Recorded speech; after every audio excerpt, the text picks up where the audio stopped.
Hello students, welcome to first semester history class।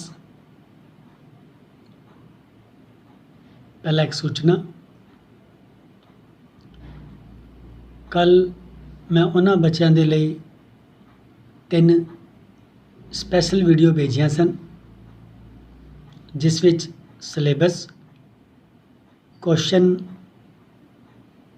Paper का pattern ਅਤੇ first unit which करवाए गए सारे प्रश्नों ਨੂੰ मैं बड़े ही संखेप विच समझाया सी। उम्मीद करदा हाँ कि जिन्हां बच्चों का एडमिशन लेट होया सी उन्हां नूं संडे की स्पैशल क्लास विच जरूर फ़ायदा होया होवेगा। उस क्लास विच नाल ही मैं मॉडर्न की किताब ਦੀ पिक भी भेजी सी ताकि किताब खरीदते समय ਤੁਹਾਨੂੰ ਕਿਸੇ भी तरह की गलती ना लगे। ਅੱਜ ਦੀ क्लास विच ਹੁਣ ਅਸੀਂ ਅੱਗੇ प्रश्न ਨੂੰ जारी रखांगे। ਸਾਡਾ क्वेश्चन चल रहा सी मगध राज ਦੇ उदय ਅਤੇ विस्तार ਦਾ वर्णन करो। पिछली क्लासां विच असीं देखिया कि किस तरह 6वीं सदी ईसा पूर्व दे विच मगध एक शक्तिशाली साम्राज्य के रूप में स्थापित होया। मगध ते बिंबिसार, अजातशत्रु, शिशुनाग वंश अते नंद वंश के शासकों ने राज किया सी।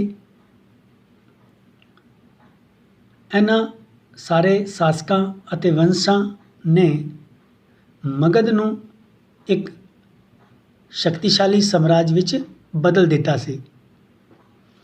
अज दी क्लास विच असी अगे जारी रखते हुए इस क्वेश्चन नूं पूरा कर देंगे।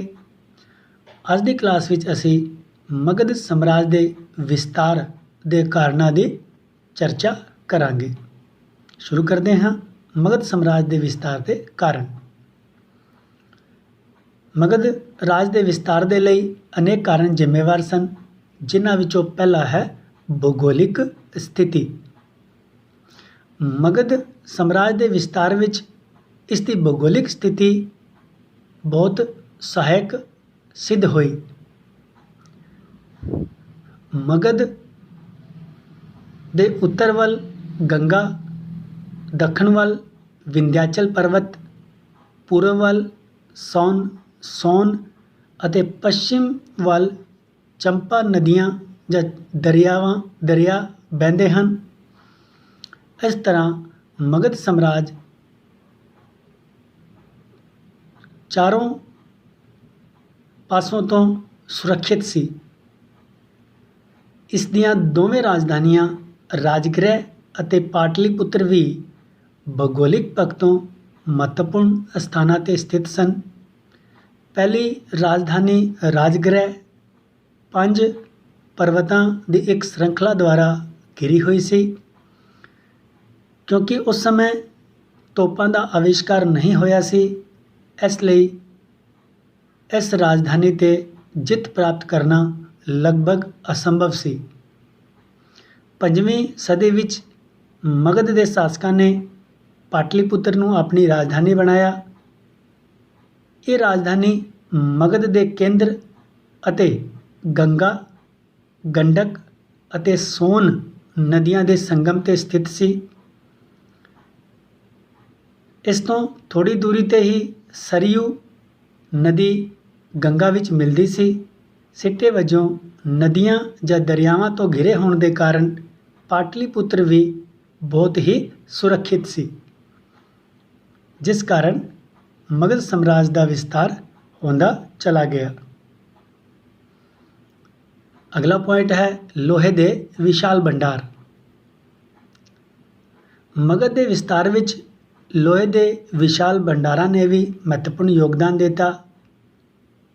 इन्हां लोहे के भंडारां के कारण ही मगध के शासक चंगी किस्म के हथियार बना सके, क्योंकि मगध साम्राज्य के विरोधियों के कोल लोहे के भंडारां की घाट सी, जिस दे कारण उन्हां दे लई ਅਜਿਹੇ ਹਥਿਆਰ ਬਣਾਉਣਾ ਸੰਭਵ ਨਹੀਂ ਸੀ। ਇਹਨਾਂ ਹਥਿਆਰਾਂ ਦੇ ਸਿੱਟੇ ਵਜੋਂ ਮਗਧ ਦੇ ਸ਼ਾਸਕ ਆਪਣੇ ਵਿਰੋਧੀਆਂ ਨੂੰ ਬੜੀ ਹੀ ਆਸਾਨੀ ਨਾਲ ਹਰਾ ਸਕੇ। 6ਵੀਂ ਸਦੀ ਈਸਾ ਪੂਰਵ ਦੇ ਲਗਭਗ ਉਜੈਨ, ਜੋ ਕਿ ਅਵੰਤੀ ਦੀ ਰਾਜਧਾਨੀ ਸੀ, ਵਿੱਚ ਲੋਹੇ ਨੂੰ ਢਾਲਣ ਦਾ ਕਾਰਜ ਸ਼ੁਰੂ ਹੋ ਚੁੱਕਿਆ ਸੀ। ਸਿੱਟੇ ਵਜੋਂ ਉੱਥੇ ਦੇ ਲੋਹਾਰ ਵਧੀਆ ਕਿਸਮ ਦੇ ਸ਼ਸਤਰ ਬਣਾਉਣ ਵਿੱਚ ਸਫਲ ਹੋਏ। ਇਸੇ ਕਾਰਨ ਉੱਤਰੀ ਭਾਰਤ ਵਿੱਚ ਆਪਣਾ ਪ੍ਰਭਾਵ ਸਥਾਪਿਤ ਕਰਨ ਦੇ ਲਈ ਮਗਧ ਅਤੇ ਅਵੰਤੀ ਮਹਾਜਨਪਦਾਂ ਦੇ ਸ਼ਾਸਕਾਂ ਵਿੱਚ ਬਹੁਤ ਲੰਬਾ ਸੰਘਰਸ਼ ਚੱਲਦਾ ਰਿਹਾ। ਅਵੰਤੀ 'ਤੇ ਅਧਿਕਾਰ ਕਰਨ ਦੇ ਲਈ ਮਗਧ ਨੂੰ ਲਗਭਗ 100 ਸਾਲ ਲੱਗ ਗਏ। ਅਗਲਾ ਕਾਰਨ ਹੈ ਵਿਸ਼ਾਲ ਸੈਨਾ। ਮਗਧ ਸ਼ਾਸਕਾਂ ਦੇ ਕੋਲ ਵਿਸ਼ਾਲ ਅਤੇ ਕੁਸ਼ਲ ਸੈਨਾ ਸੀ। ਨੰਦ ਸ਼ਾਸਕਾਂ ਦੇ ਕੋਲ 2 ਲੱਖ ਪੈਦਲ ਸੈਨਿਕ, 60,000 ਘੋੜਸਵਾਰ ਅਤੇ 6,000 ਹਾਥੀ ਸਨ। ਮਗਧ ਸ਼ਾਸਕਾਂ ਨੇ ਪਹਿਲੀ ਵਾਰ ਆਪਣੇ ਵਿਰੋਧੀਆਂ ਦੇ ਵਿਰੁੱਧ ਵੱਡੇ ਸਤਰ 'ਤੇ ਹਾਥੀਆਂ ਦਾ ਪ੍ਰਯੋਗ ਕੀਤਾ ਸੀ।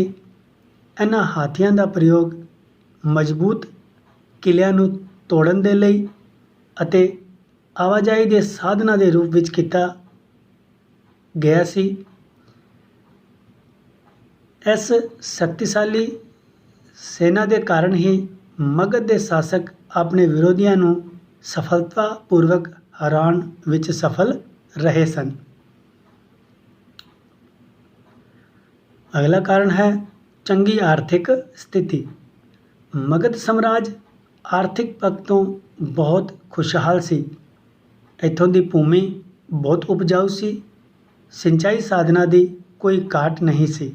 ਸਿੱਟੇ ਵਜੋਂ ਫਸਲਾਂ ਦੀ ਭਰਪੂਰ ਪੈਦਾਵਾਰ ਹੁੰਦੀ ਸੀ। ਇਹ ਖੇਤਰ ਚਾਵਲ ਦੀ ਪੈਦਾਵਾਰ ਦੇ ਲਈ ਪ੍ਰਸਿੱਧ ਸੀ। ਇੱਥੋਂ ਦਾ ਵਪਾਰ ਵਣਜ ਵੀ ਬਹੁਤ ਵਿਕਸਿਤ ਸੀ। ਇਸ ਆਰਥਿਕ ਖੁਸ਼ਹਾਲੀ ਦੇ ਸਿੱਟੇ ਵਜੋਂ ਹੀ ਮਗਧ ਸ਼ਾਸਕ ਇੱਕ ਵਿਸ਼ਾਲ ਸੈਨਾ ਰੱਖਣ ਵਿੱਚ ਅਤੇ ਮਗਧ ਸਾਮਰਾਜ ਦਾ ਵਿਸਤਾਰ ਕਰਨ ਵਿੱਚ ਸਫਲ ਹੋਏ ਸਨ। ਇਸੇ ਤਰ੍ਹਾਂ ਹੋਰ ਕਾਰਨ ਹਨ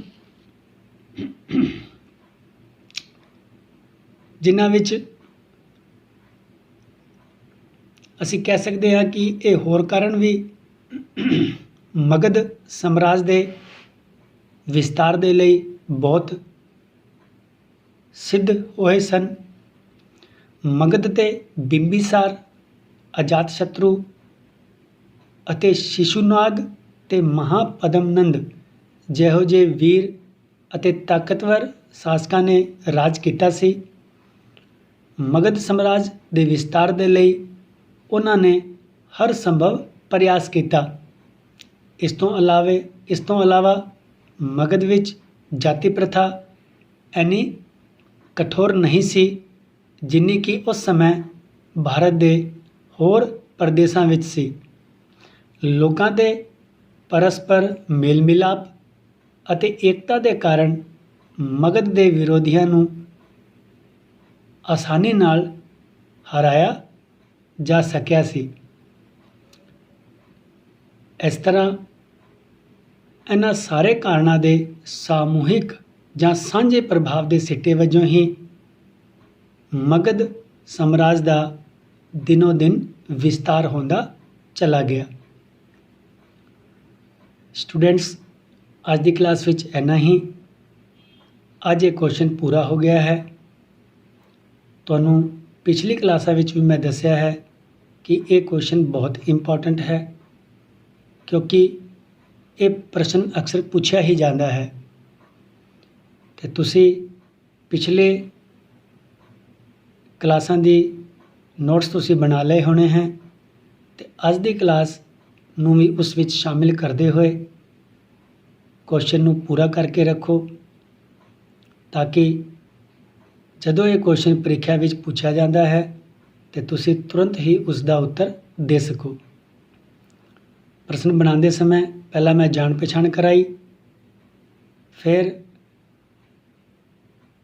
ਉੱਤਰ ਦਾ ਮੁੱਖ ਭਾਗ ਕਰਾਇਆ। ਇਸ ਤਰੀਕੇ ਨਾਲ ਇਹ ਪ੍ਰਸ਼ਨ ਅੱਗੇ ਵੱਧਦਾ ਚਲਾ ਗਿਆ ਤੇ ਮੈਂ ਉਮੀਦ ਕਰਦਾ ਹਾਂ ਕਿ 5 ਤੋਂ 6 ਪੇਜਾਂ ਦੇ ਵਿੱਚ ਇਸ ਦਾ ਉੱਤਰ ਪੂਰਾ ਹੋ ਜਾਊਗਾ। ਇੱਥੇ ਇੱਕ ਗੱਲ ਹੋਰ ਸਪਸ਼ਟ ਕਰਦਾ, ਸਾਡੀ ਕਿਤਾਬ ਦੇ ਵਿੱਚ ਕੁਝ ਕੁਐਸਚਨ ਸਾਡੇ ਸਿਲੇਬਸ ਤੋਂ ਐਕਸਟਰਾ ਦੇ ਰੱਖੇ ਹਨ। ਅਸੀਂ ਉਹਨਾਂ ਨੂੰ ਨਹੀਂ ਕਰਨਾ ਹੈ। ਅਸੀਂ ਕੇਵਲ ਉਹੀ ਪ੍ਰਸ਼ਨ ਕਰਨੇ ਹਨ ਜਿਹੜੇ ਸਾਡੇ ਸਿਲੇਬਸ ਵਿੱਚ ਹਨ ਜਾਂ ਮੇਰੇ ਦੁਆਰਾ ਤੁਹਾਨੂੰ ਕਰਵਾਏ ਜਾਂਦੇ ਹਨ। ਅੱਜ ਦੀ ਕਲਾਸ ਵਿੱਚ ਇੰਨਾ ਹੀ। ਅਗਲੀ ਕਲਾਸ ਵਿੱਚ ਨਵੇਂ ਕੁਐਸਚਨ ਦੇ ਨਾਲ ਫਿਰ ਮਿਲਦੇ ਹਾਂ। ਉਦੋਂ ਤੱਕ ਦੇ ਲਈ ਬਹੁਤ ਬਹੁਤ ਧੰਨਵਾਦ।